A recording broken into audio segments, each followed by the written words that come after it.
ഒരുപാട് കറികളൊന്നുമില്ല, ഒരു തട്ടിക്കൊണ്ട് പൊതിച്ചോറ്.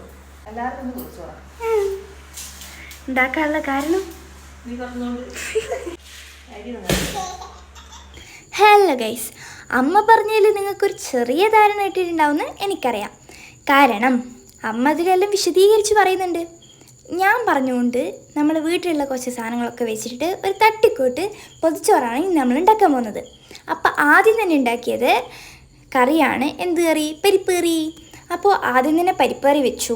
പിന്നെ ഇതാ ഉദുവിൻ്റെ കുറച്ച് കൊപ്രായങ്ങളാണ് കാണുന്നത്. പിന്നെ ഫിഷ് ഫ്രൈ ഉണ്ടാക്കി കഴിഞ്ഞു. പിന്നെ കുറച്ച് ഉരുളക്കിഴങ്ങ് പൊരിച്ചത്, മുട്ട ആയിക്കൊണ്ടിരിക്കുന്നു. പിന്നെ വല്ലാത്ത ചൂടല്ലേ, ഒരു ഗ്ലാസ് തണുത്തോളം കുടിച്ചിട്ടാവാം ബാക്കി പണികൾ. അങ്ങനെ ചെമ്മീനൊക്കെ വറുത്തു. ഇത് ക്യാബേജ് വറവിന് വേണ്ടിയുള്ള സാധനങ്ങളൊക്കെ ഇട്ട് ക്യാബേജ് ഇട്ടു, മഞ്ഞളിട്ടു.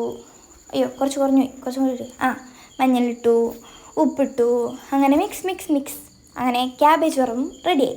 പിന്നെ ചോറ് പന്തിന് നോക്കാൻ വേണ്ടിയിട്ട് അമ്മ ഒക്കെ റെഡിയാക്കി. പിന്നെ ഞാനും ഇതുകൂടെ എന്തൊക്കെയോ സംസാരിച്ചോളം എന്തൊക്കെയോ പറയുന്നുണ്ടേനു. പിന്നെ ഇതൊക്കെ ഫുഡൊക്കെ റെഡിയായി.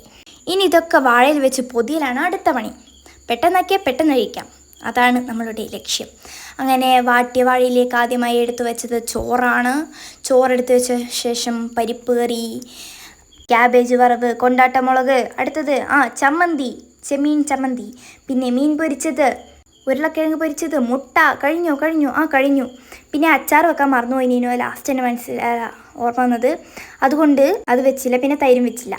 മോനെ പൊതി തുറക്കുമ്പോഴും മണം അന്തസ്. പിന്നെ ഞാൻ അതൊക്കെ ആസ്വദിച്ച് കഴിച്ചു.